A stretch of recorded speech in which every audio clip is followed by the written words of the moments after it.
그래서 아는 형님 제작진이 이거 결혼식으로 한 주 때울 수 있게 됐네, 아싸, 뭐 이럴 것 같은 거예요. 그래서 지난주 아는 형님에 대한 기대감이 1도 없었습니다. 그런데 웬걸 진짜 감동했습니다. 주례 없이 신랑 신부가 서로의 마음을 담은 편지를 읽었는데요.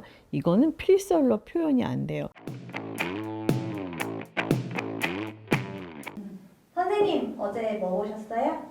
저는 코미디가 살짝 더해진 로맨스물을 좋아해요. 가족 드라마를 더 좋아하지만 요즘은 막장 드라마 말고는 홈 드라마를 아예 만들지를 않죠. 예를 들면 TVN 또 오해영, 갯마을 차차차, KBS 연애의 발견 같은 큰 사건이 없는 그냥 사람 사는 얘기, 남녀가 서로 마음을 주고받는 얘기, 드라마는 별 생각이 없이 봐야 좋더라고요. 또 오해영의 서현진 씨가 이번에는 공유 씨와 기간제 부부가 된다고 합니다. 넷플릭스 드라마 트렁크 이달 29일에 공개될 예정이고요. 제가 좋아하는 드라마로 손꼽는 연애의 발견의 정유미 씨가 오랜만에 드라마로 복귀했어요. 주지훈 씨와 함께여서 더 기대되는 TVN 사랑은 외나무다리에서 첫 회를 보고 오 이거 재밌네 했는데 2회는 살짝 덜했어요. 초반이니까 지켜봐야죠. 주인공의 아역으로 오해주 씨하고 홍민기 씨가 나오는데 두 사람이 풋풋하니 아주 잘 어울리더라고요. 그 아역이 잘 받쳐줘야 드라마가 잘 되는 법이잖아요. 덕분에 시작이 순조롭습니다. 오해주 씨는 TVN 손해보기 싫어서 이 드라마에서도 신민아 씨 아역이었어요.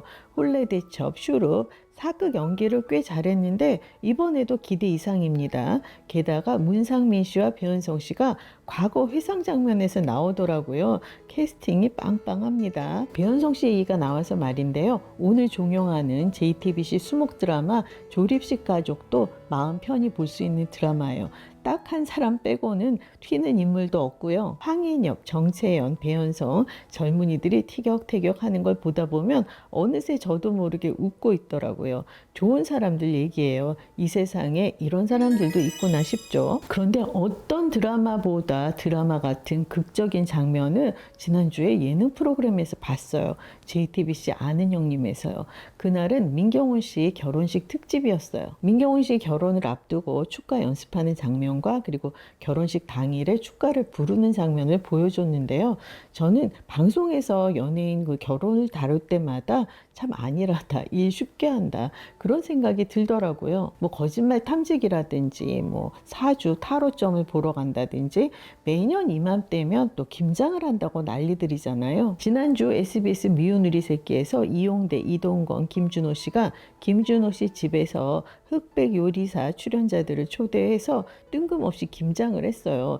대체 그 중에 김장이 필요한 사람이 어디 있겠어요. 그리고 이번 주 채널A 아빠는 꽃중년에서도 김장을 했어요. 아마 앞으로 몇 군데에서 더 할 거예요. 김장이 계절 아이템이거든요. 그래서 아는 형님 제작진이 결혼식으로 한 주 때울 수 있게 됐네, 아싸, 막 이럴 것 같은 거예요. 그런 이유로 지난주 아는 형님에 대한 기대감이 1도 없었습니다. 그런데 웬걸 진짜 감동했습니다. 주례 없이 신랑 신부가 서로의 마음을 담은 편지를 읽었는데요.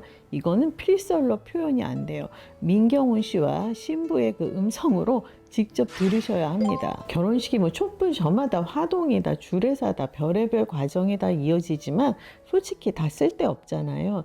제가 살면서 숱하게 많은 결혼식을 봤지만 이처럼 신랑 신부로 인해서 가슴이 찡했던 적은 처음이었어요. 연예인에 관심이 없던 내가 유일하게 버즈는 좋아했고 TV도 잘 안 보던 내가 엉뚱하게 예능 PD가 됐다. 그 모든 길이 오빠를 만나러 오는 길이었다.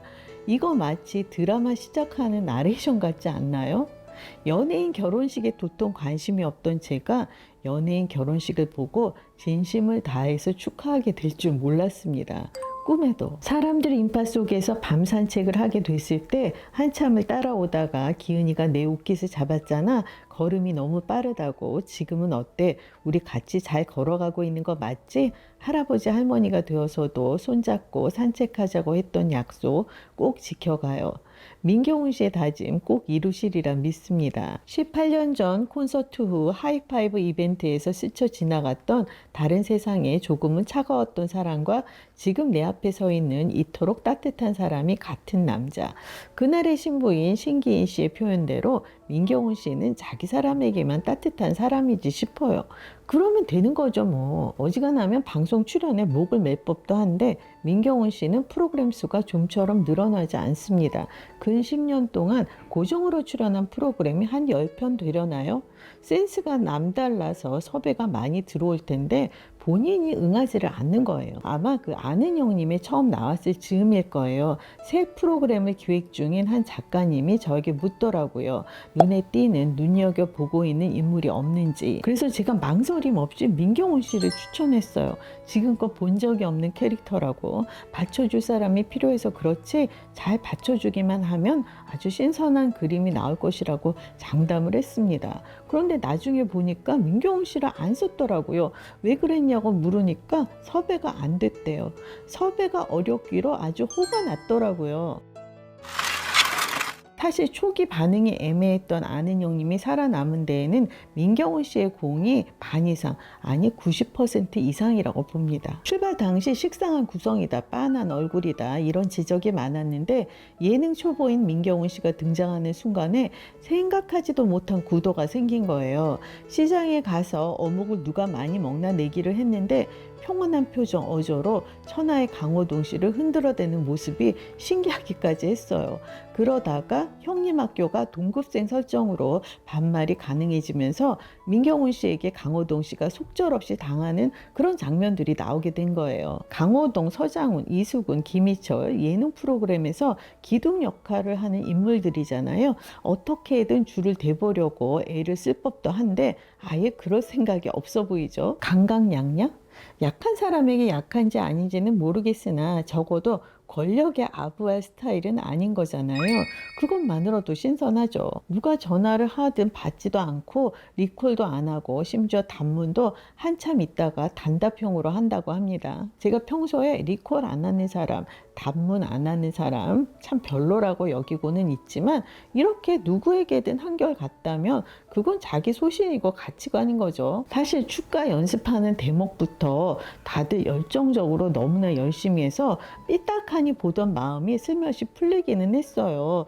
특히 그 매사 심드렁하던 서장훈 씨가 그야말로 혼신의 힘을 다해서 부르더라고요. 멤버들과 제작진이 얼마나 막내 민경훈 씨를 아끼는지 존중하는지 느껴지잖아요. 시청률도 1.8에서 2.9로 대폭 올랐습니다. 이제는 시청률이 인기며 흥행의 잣대가 아니라고는 하지만 이런 걸 보면 진정성이 확실히 중요하잖아요.